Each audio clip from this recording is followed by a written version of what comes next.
호세아서와 같이 14장이지만 이제 분량이 훨씬 더 깁니다. 조금만 더 길었으면 예레미야나 이사야서처럼 이 대예언서에 들어갔을 법한 그런 성경책이에요. 이미 들었지만 여러분, 스가랴는 학개 선지자와 같은 시대에 활동한 사람입니다. 학개서를 보면 이제 저희가 그 시대 상황에 대해서는 제가 학개서를 시작할 때 여러분 거의 한 주, 그쵸? 한 주를 들여서 여러분에게 설명을 잘 해드렸습니다.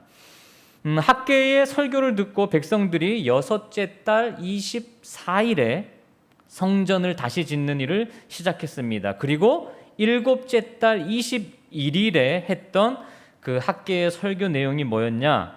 성전 재건 중에 그 성전이 너무 빈약해서 낙담한 백성들을 향한 어떤 그 학개가 격려하는 이야기였어요. 여러분 기억나십니까? 제발 기억이 좀 나시면 좋겠습니다. 이제 그 격려 후에 얼마 정도 지난 8째 달 어느 날에 이 스가랴의 설교가 오늘의 말씀이 시작이 됩니다. 그러니 스가랴는 학개가 했던 그 2번의 설교와 성전 재건의 사건들, 이야기들을 너무나 잘 알고 있었을 거예요. 그래서 이 학개서, 그러니까 우리가 바로 전에 봤던 학개 선지자는 좀 성전의 그 현실적인 모습, 실제적인 모습에 좀 집중을 했다면, 스가랴는 그 성전의 이면에 흐르는 하나님 나라의 어떤 영원성, 하나님 나라가 흐르는 어떤 그러한 이야기들을 이 스가랴가 더 강조하고 있어요. 그런 이유로 이 스가랴서 전반부에는 8가지의 이 환상 이야기를 소개하고 있어요. 아마 이 환상 이야기를 저희들이 9월달 정도까지 함께 보지 않을까라고 생각합니다. 자, 그럼 한번 우리 1절부터 오늘 드디어 가장 긴 소예언서인 스가랴서를 시작해 보도록 하겠습니다. 1절을 읽겠습니다. 1절입니다. 시작. 다리오 왕 제2년 8째 달에 여호와의 말씀이 이또의 손자 베레기야의 아들 선지자 스가랴에게 임하니라. 이르시되. 네, 여러분이 스가랴서 1장 1절에서 6절은요 스가랴서 전체의 서론이에요.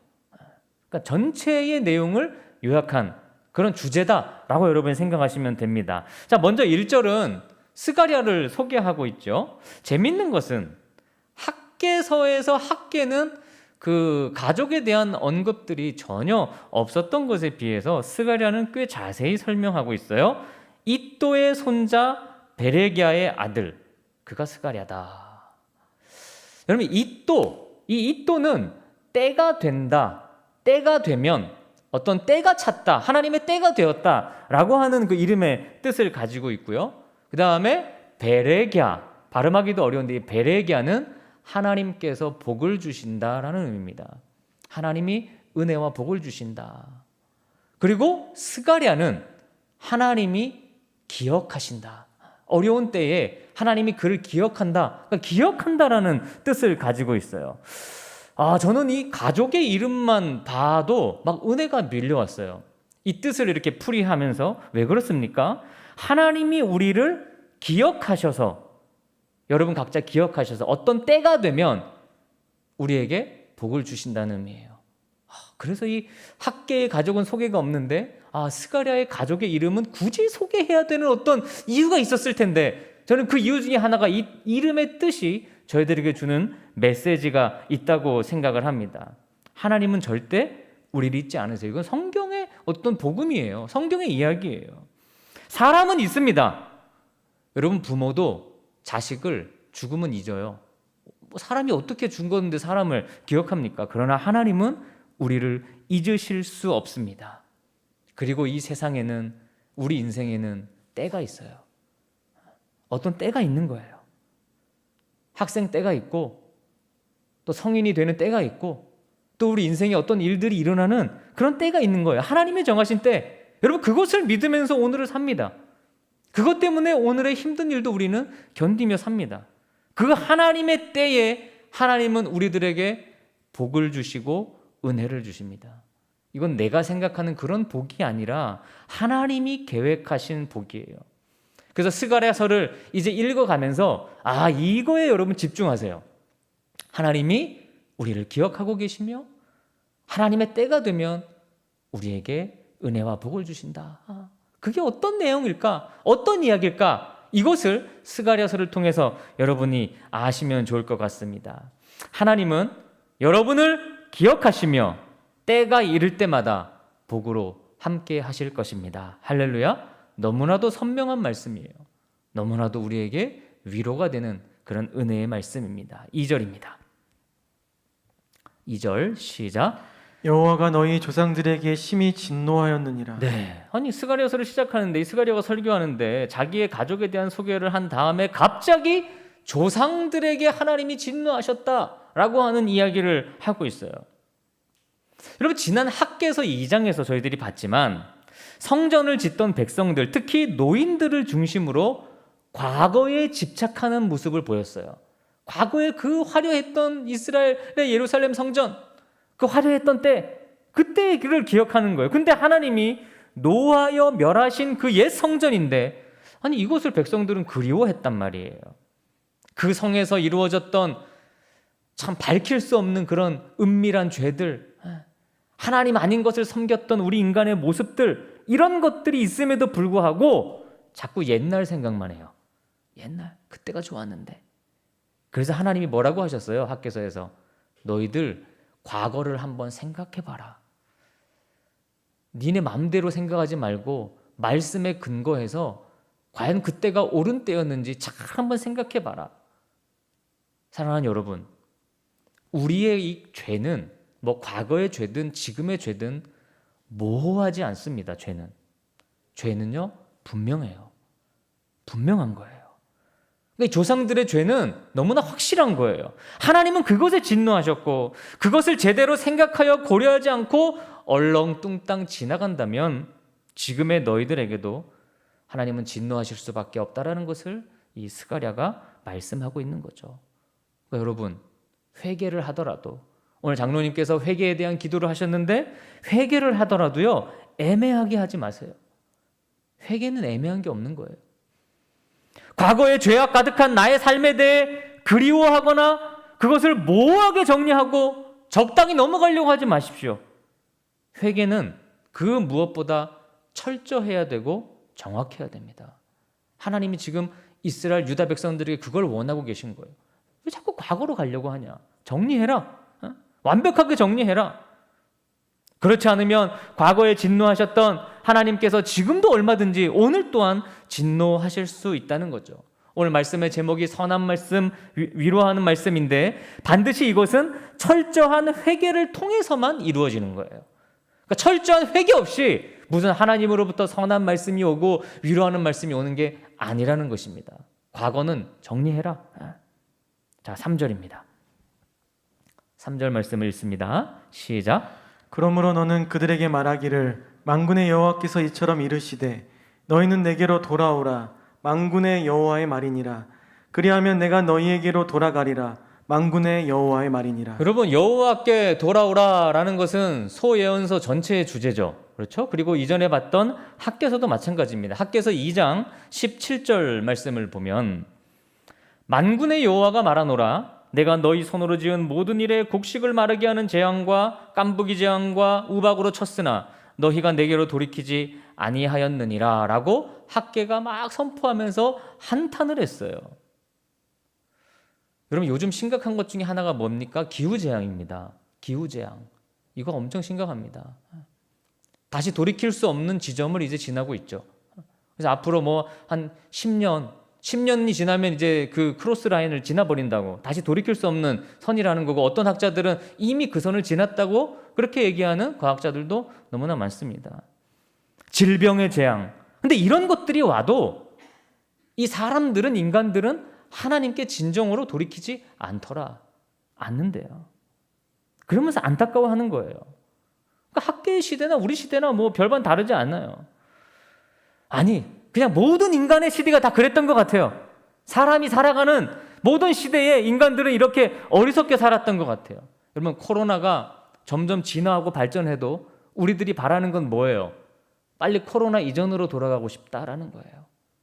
근데 오늘 하나님이 하시는 말씀은 뭡니까? 과거로 돌아가려고 하지 말고 하나님께로 돌아오라는 거예요. 그게 하나님이 우리에게 그런 일들을 주신 이유라는 거죠. 근데 저희들은 여전히 코로나 이전으로 돌아가고 싶다. 아닙니다. 우리 성도들은 그렇게 말하면 안 됩니다. 하나님께로 돌아갑니다. 하나님께로 돌아가야 된다라는 거예요.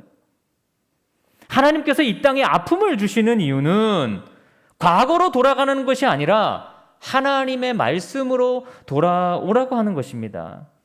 만군의 하나님께로 돌아가면 하나님은 언제라도 너희들에게 돌이키겠다. 나도 너희에게 돌아가겠다.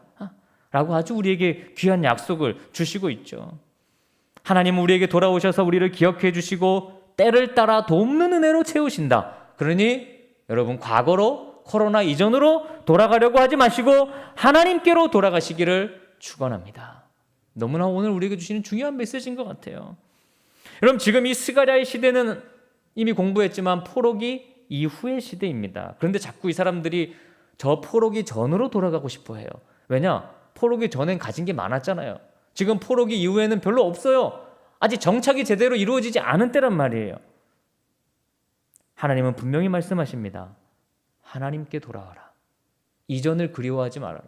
마음껏 놀고 여행 다녔던 그때를 그리워하지 말아라. 저는 분명히 깨달으시면 좋겠어요. 4절입니다. 4절입니다. 시작. 너희 조상들을 본받지 말라. 옛적 선지자들이 그들에게 외쳐 이르되 만군의 여호와께서 이같이 말씀하시기를 너희가 악한 길 악한 행위를 떠나서 돌아오라 하셨다 하나 그들이 듣지 아니하고 내게 귀를 기울이지 아니하였느니라. 여호와의 말이니라. 근데 이 과거를 그리워하지 않는 일은 되게 어려운 일인 것 같아요. 왜냐하면 그때의 맛을 알잖아요. 너무 재밌었던 거 그거 알잖아요. 그러니까 돌아가지 않으려는 게 좀 어려워요. 그러나 하나님은 단호하십니다. 절대 그거 본받지 말아라. 그거 본받지 마라. 유다 백성들은 과거에도 선지자들을 통해 하나님의 말씀을 들었습니다. 다만 귀를 기울여 들으면서 순종했느냐 아니면 그냥 하나님의 말씀을 귓등으로 듣고 흘러보내고 불순종했느냐 이 차이가 있을 뿐이죠. 그러니까 오늘 이 말씀에 귀를 기울여 들었다는 것은 뭡니까? 그 행위로부터 떠나서 돌아왔다는 걸 의미하는 거예요. 귀 기울이지 않았다는 것은 행위의 변화가 없었다는 말입니다. 그러니까 교회 다니는 거 여러분 복잡하게 생각할 거 없어요. 하나님의 자녀라는 거는요 매우 단순해요. 그 의무가 딱 하나예요. 뭡니까? 하나님의 말씀을 듣고 순종하는 겁니다. 그게 신앙생활이에요. 그런 차원에서 이 포로기 후에 유다 백성들은 그래도 이전과는 조금 다른 게 있었죠. 왜냐하면 학개서에서 학개의 설교를 듣고 뭐 했습니까? 행동했어요. 행동했습니다. 버릴 거 버렸습니다. 하나님 말씀에 순종했습니다. 여러분 아무리 매주 예배를 드려도 뭐 우리가 이 직분자라고 하는 또는 목사라는 뭐 전도사라는 집사라는 타이틀을 가지고 있다고 해도 하나님의 말씀이 명령하는 바를 행동하지 않으면 그건 듣는 게 아닙니다. 하나님의 말씀을. 그건 듣는 게 아니에요. 듣는다고 말할 수 없어요. 그거는. 여전히 한 주를 살면서도 사랑하지 말아야 할 것을 사랑하고 하나님께 돌이키지 않는다면 그건 들은 게 아니죠.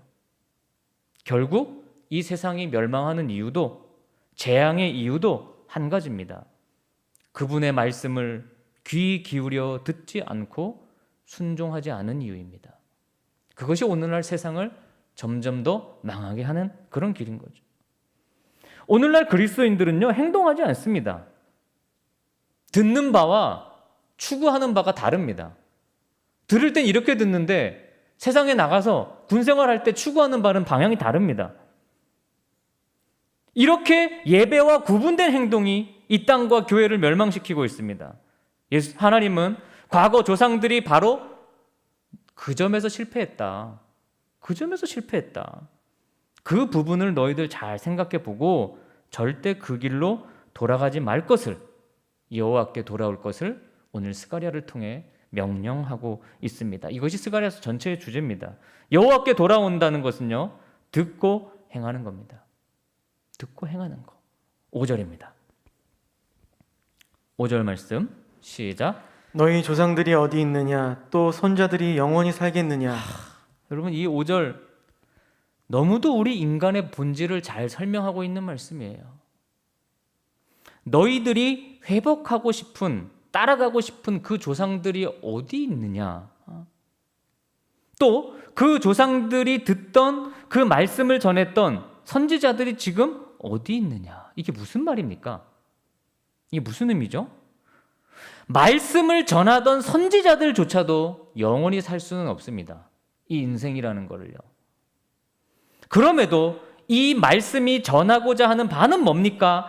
한 시대를 살며 말씀을 선포했던 선지자도 죽고 그것을 듣고 순종하지 않았던 그 백성들도 죽고 없지만 그 선지자가 선포한 말씀은 영원하여 지금 이 포로기 이후 시대에 성취되고 있다는 것을 교훈하고 있는 말씀이에요. 지금 이 본문, 이 표현은 여러분 사람은 이거 한번 따라해 봅시다. 따라해보겠습니다. 사람은 유한하지만 하나님의 말씀은 영원하다.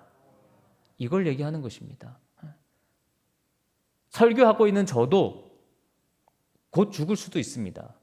그러나 이 말씀은 영원하여 여러분의 삶과 이 세상을 지배할 것입니다. 그게 하나님 말씀의 권위인 것입니다. 내가 바라고 꿈꾸고 내가 아파하고 낙심하는 여러분 세상을 살아가는 그런 일들은요 다 유한한 일들이에요. 그러나 하나님의 말씀은 영원한 일입니다. 무엇을 위해 사시겠습니까? 무엇에 여러분의 관심과 여러분의 포커스와 여러분의 생명을 걸겠습니까? 6절입니다. 6절 시작. 내가 나의 종 선지자에게 명령한 내 말과 내 법도들이 어찌 너희 조상들에게 임하지 아니하였느냐.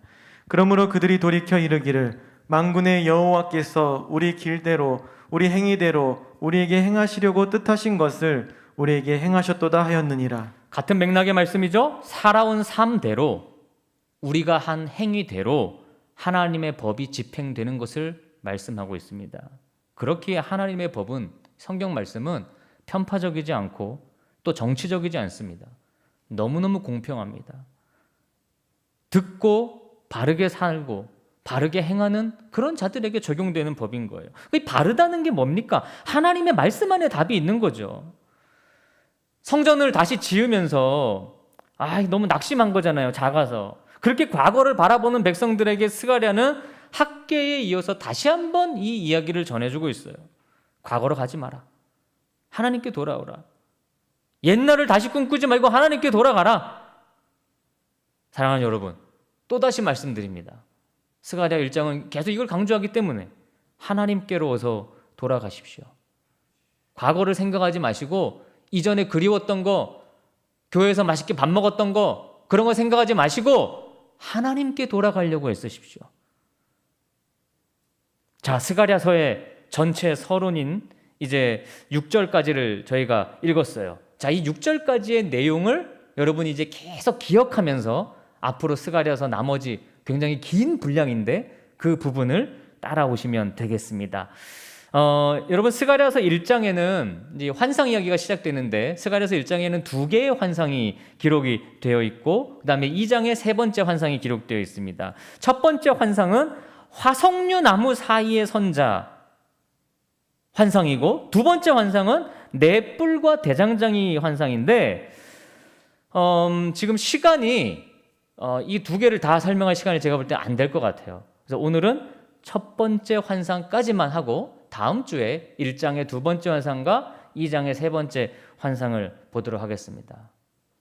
복음과 같죠? 설교가 좀 짧아지니까 저도 길게 하기는 좀 어렵고 첫 번째 환상까지만 좀 해볼게요. 자, 그러면 7절과 8절 말씀을 우리 함께 읽도록 하겠습니다. 시작. 다리오 왕 제2년 11째 달 곧 스바달 24일에 이또의 손자 베레기야의 아들 선지자 스가랴에게 여호와의 말씀이 임하니라.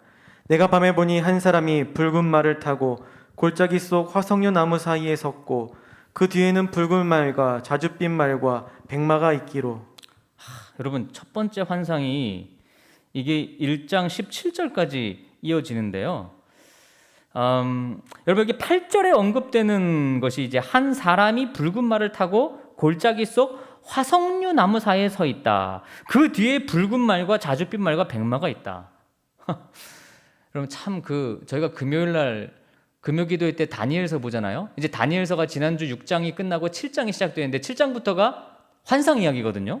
그리고 또 그 전에 본 에스겔에도 이런 알 수 없는 그런 환상 이야기가 나왔고, 또 요한계시록에도 이것이 등장하는데, 너무 우리에게는요 이 용어가 너무 다르기 때문에 우리의 상식으로는 좀 이해하기가 쉽지 않아요. 알쏭달쏭합니다. 저도 다 이해 못했기 때문에 제가 이해한 선에서만 여러분에게 좀 설명을 해드리겠습니다. 이 화석류 나무는 키가 작은 1년 내내 푸른 관목의 종류입니다. 알려져 있기로는 이 나무는 상처가 나면 날수록 향기를 내는 나무래요. 그러니까 이 나무는 유다 백성들을 상징한다고 보여지고, 제 생각에는 이 세상에 고통 속에 살아가는 우리 인간들을 상징한다고 봐요. 근데 그 사이에 한 사람이 서 있다라는 거죠. 이 첫 번째 환상은. 그래서 11절은 그를 여호와의 천사라고 말했어요. 여러분, 고난 가운데 우리 혼자 있는, 인간들 혼자 있는 것이 아닙니다. 나 혼자 있는 게 아니에요. 주님이 여러분과 함께 계십니다. 혼자가 아닙니다. 결국 이 환상은 어떠한 어려운 상황에도 하나님의 계획이 있고 앞으로 다가올 미래에도 하나님의 섭리가 있다는 것을 뜻하는 내용이라고 볼 수 있는 거예요. 여러분, 이해가 되십니까? 뭐 어렵지만 결국 결론은 그거예요. 하나님이 함께 하신다. 그러니까 여기에 뭐 말의 종류가 다양하고 색깔이 다양하다, 이거는요 중요한 거 아니에요. 어떤 주석은 막 그 색깔에 따라서 뭘 설명을 막 잔뜩 하고 있는데 저희가 거기까지 이해할 수는 없습니다. 이게 뭘 상징하는지 이거 중요한 얘기 아니에요. 중요한 것은 하나님이 주권으로 이 땅을 다스리고 있다는 거예요. 자, 그 다음 9절과 10절 말씀. 9절과 10절입니다. 시작. 내가 말하되 내 주여 이들이 무엇이니까 하니 내가 말하는 천사가 내게 이르되 이들이 무엇인지 내가 내게 보이리라 하니 화석류 나무 사이에 선자가 대답하여 이르되 이는 여호와께서 땅에 두루 다니라고 보내신 자들이니라. 네, 그러니까 스가랴가 그 환상을 보고 거기 있는데 이게 뭡니까라고 질문했어요. 거기 있는 사람한테. 그래서 그 말, 거기 있는 말들은 하나님이 땅에 두루 다니라고 보내신 자들이다. 그러니까 상징하는 거겠죠. 또 이것 또한 하나님이 세상을 다 다스리고 계시다는 것을 얘기하는 그런 거예요. 그러니까 너무 어렵게 여러분 생각하지 마십시오. 여러분, 구약 성경은 땅의 병거나 말을 의지하지 말라고 늘 강조했습니다. 시작부터, 이스라엘 역사가 시작될 때부터. 그런데 백성들은 어찌 했나요? 말을 의지했고 더 강한 말을 찾아 다니려고 했어요. 신명기 17장 16절 말씀은 병마를 많이 얻으려고 애굽으로 돌아가지 말라고 그렇게 권고하고 있는 말씀이에요. 너희들 말을 찾아서 애굽으로 가지 말고 하나님께 돌아오라라는 그런 말씀입니다. 하나님의 천사들이 타는 말들이 있는데 이게 세상을 두루 다닌대요. 그러니까 뭐 여기 깊게 들어갈 필요는 없고 그냥 여러분이 상식적으로, 상징적으로 하나님께서 세상의 어떤 상황을 알기 위해서 천사들을 쭉 보내시는구나 라는 정도로 그냥 이렇게 머릿속에 그리시면 되는 거예요. 뭐 있는 그대로 받아들일 필요는 없습니다. 자, 그 다음 11절과 12절. 11절과 12절입니다. 시작. 그들이 화석류 나무 사이에 선 여호와의 천사에게 말하되 우리가 땅에 두루 다녀 보니 온 땅이 평안하고 조용하더이다 하더라.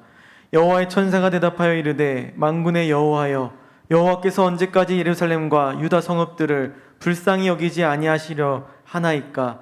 이를 노하신 지 70년이 되었나이다 하매. 네, 이 12절을 보면 그 여호와의 천사가 약간 이렇게 뭐랄까 슬퍼하고 이렇게 애통하는 그런 분위기가 여기에 나와 있어요. 이 얘기는 유다 백성들을 좀 불쌍히 여겨달라는 거예요. 하나님, 천사가 이렇게 하는 겁니다. 하나님, 저 백성들이 70년이나 지금 고생했습니다. 70년이나 포로 생활하면서 고생했는데 저들을 좀 불쌍히 여겨주세요 라고 천사가 하나님께 간구하고 기도하는 거예요. 사실 이거는 누가 해야 될 내용이에요? 유다 백성들이 해야 할 내용이에요.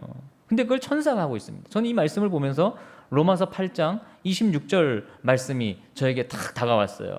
로마서 8장 26절은 이런 말씀이 기록되어 있죠.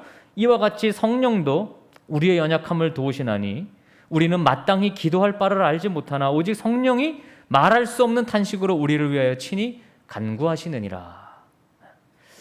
그러니까 오늘날 살아가는 저희들에게 적용되는 것은 성령님의 탄식입니다.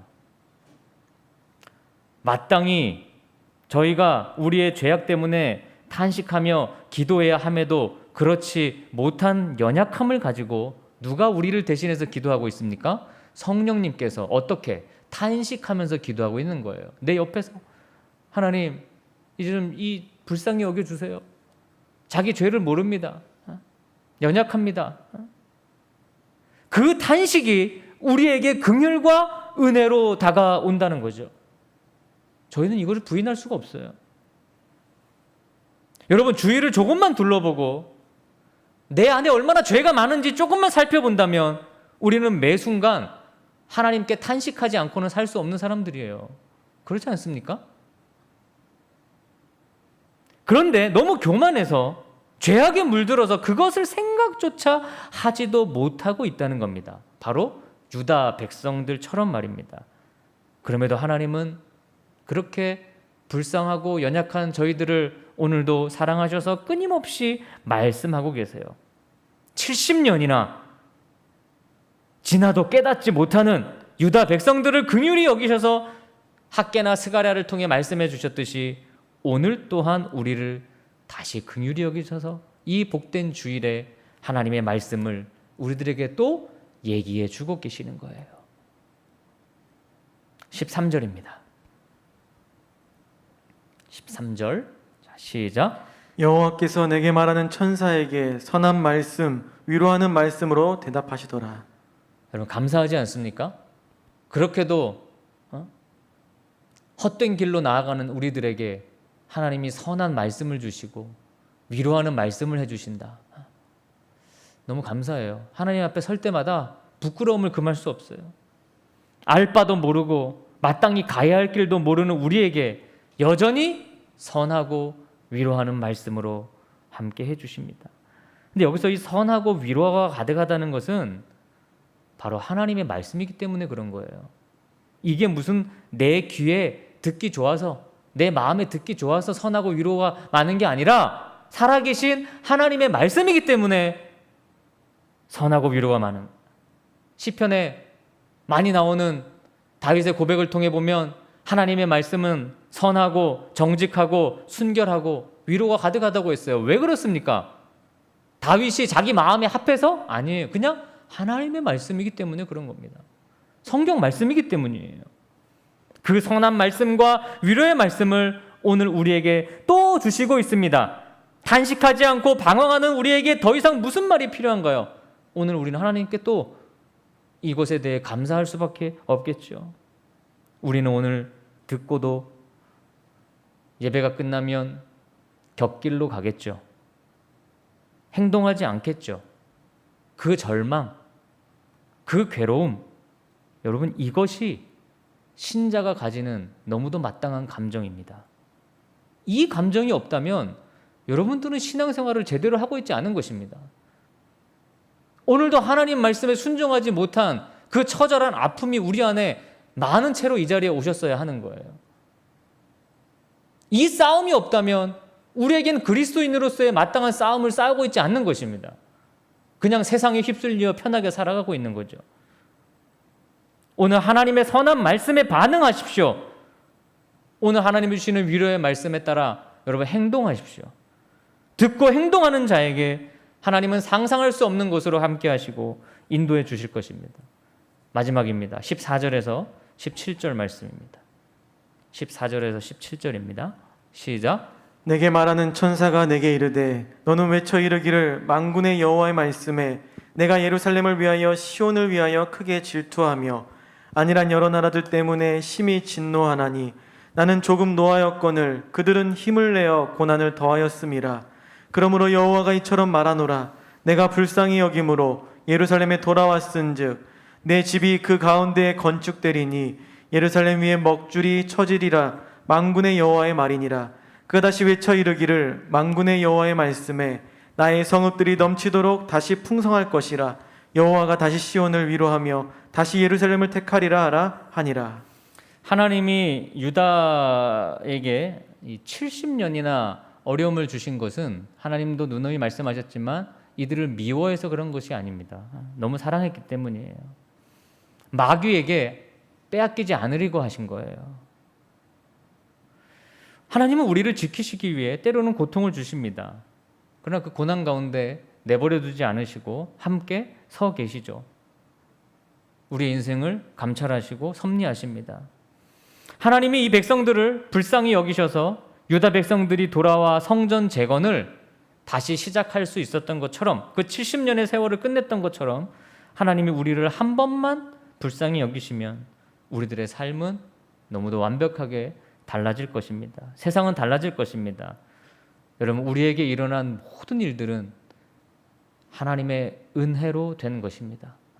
우리에겐 자격이 없습니다. 받을 마땅한 그런 뭔가를 가지고 있지 않습니다. 듣고도 행하지 않는 사람들입니다. 그러니 이렇게 오늘도 예배 드린다는 것은 하나님의 은혜로 이루어진 것입니다. 17절에 선포합니다. 다시 시온을 위로하시며 다시 예루살렘을 택하신다. 여기서 가장 우리 마음에 와닿는 단어는 이 다시라는 말이에요. 다시. 여러분, 이 다시라는 말을 잊지 마십시오.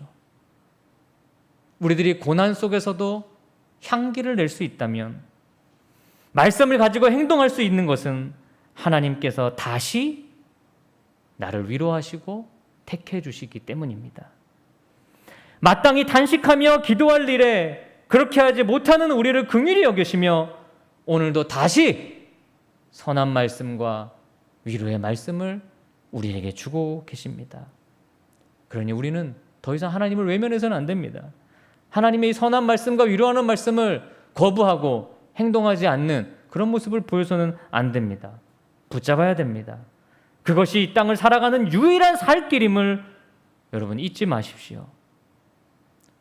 다시 과거로 돌아가려고 하지 마시고 하나님께로 돌아가는 여러분 되시길 바랍니다.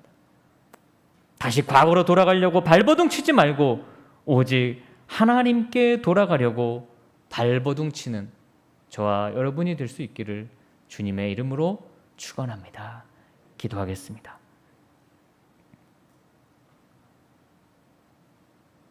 하나님, 하루를 살아도